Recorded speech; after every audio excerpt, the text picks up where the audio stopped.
pinagluto ko nga ng pancake yung mga bata. Tapos habang nagluluto, naguhugas na nga rin ako ng mga hugasin. Ang Papa J naman nagluto nga ng breakfast niya. Tapos kaninang umaga, nagprepare nga ako ng baon ng bunso ko. Pero syempre, bago nga yun, hi, hello, welcome to my vlog. Bali ng Sunday pa talaga tong video na to. At dahil day off nga ng Papa J, nag-request nga siya na pancake na nga lang daw yung breakfast namin. Okay lang din naman sa akin dahil very basic na lang naman sa akin tong lutuin. Pancake mixture nga lang yung available dito sa bahay, kaya nga nagpabili pa ako ng itlog sa bunso ko. Tapos nang mahalo ko na nga lahat ng ingredients, ayan, sinimulan ko na rin magluto. Bali dito nga ako magluluto ng pancake sa lutuan nga ng itlog at saka hotdog para nga maganda yung pagkakahulma. Gumamit na nga rin ako ng butter sa pagluluto para nga mas sumarap. Bali sa unang salang lang naman ako naglagay para nga hindi dumikit. Kaya nga ayan, paglagay ko ng butter, nilagay ko na rin kagad yan sa lamesa. Yung pancake mixture nga pala na ginamit ko, yung nabibili nga lang sa Dali. Bukod sa mura na kasi ate, masarap talaga siya. Tapos ang fluffy pa. Habang nakasala nga yung first batch ng pancake, sinabayan ko na nga rin ng ibang gawain para nga pagtapos kong maluto, malinis na din dito sa kusina. Nung araw nga na to, hindi pa ako nakakabili ng gas at sobrang hirap ng hinaan itong induction cooker, kaya binabantayan ko talaga yung sinasalang ko. Ito namang Papa J, habang nagluluto nga ako dito, nag-aasikaso nga siya ng almusal niya. Oo ate, siya yung nag-request ng pancake pero magluluto pa yan siya ng iba.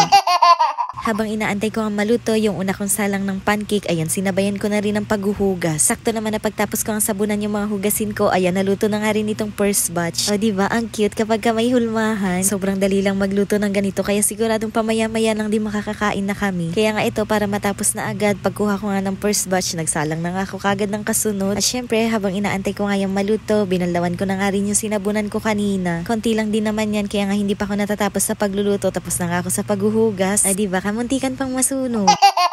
Dati kapag ka nagluluto nga ako ng pancake, sobrang nipis nga lang. Sobrang love daw ko kasi magtimpla nun at lately ko lang talaga nalaman na dapat nga malapot lang yung pagkakatimpla para nga umalsa. Nung maluto na nga yung second batch, syempre tinanggal ko na nga rin yan sila sa kawali para nga makapagsalang na ako ng last batch dahil nagugutom na yung mga bata. Oo. Pag ganyan kasi na Sunday, medyo tanghali talaga kaming gumising dahil yan din lang naman yung araw na wala nga silang mga pasok. Wala naman sigurong masama kung isang beses sa isang linggo, itanghali ka na nga gumising. O ba syempre, deserve din naming mga nanay na matulog ng 8 hours. Oo. O siya, ayan, na makaluto na nga ako ng pancake. Sunod naman ng Papa J na nagluto ng almusal niya. Nag-request nga rin ako sa Papa J na mag-sounds nga siya, kaya ayan, feel na feel niya yung kanta. Nagluto lang naman yan siya ng isang patty, tapos nagsangag siya ng kanin na may kasamang hotdog. Patsy dog.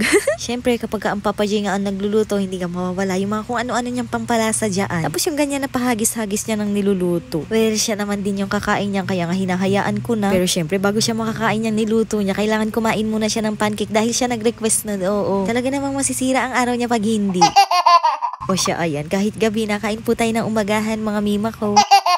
Huwag nyo na nga lang pansinin yung mga kalat nga dyan sa lamesa dahil mamaya ko na nga lang yan sila aayusin kapag katapos nga namin kumain. Simula kasi na bago yung pasok ng Papa J, every Sunday na nga lang talaga kami nakakapagsabay-sabay kumain ng umagahan. Kaya ayan, ini-enjoy talaga namin. O siya, ayan, fast forward na nga agad, kanina nga itong video na to. At dahil nutrition month nga ngayon, kailangan nga magbaon ng bunso ko ng masustansyang pagkain. Buti na nga lang kahapon meron naglako dito sa amin, kaya nga nakabili din ako kaagad nung nagsabi yung teacher niya. Bali, apple, orange at saka grapes nga yung ipapabaon ko, pero hinati ko nga lang sa gitna yung apple at saka orange para nga sa ati-ati na naman yung kalahati. Hindi na nga rin pala ako bumili ng mga baonan nila dahil hindi naman sila nagbabaon ng kanin, kaya nga ayan, sa tab ko na lang nilagay. Okay din naman dahil malinis niyang tignan. Bali, ginayat ko nga lang pala yung mga prutas into bite size para nga hindi mahirapang kumain yung bunso ko. O diba, parang halos ngayon nyo lang ako nakita nag-prepare ng baon ng mga bata.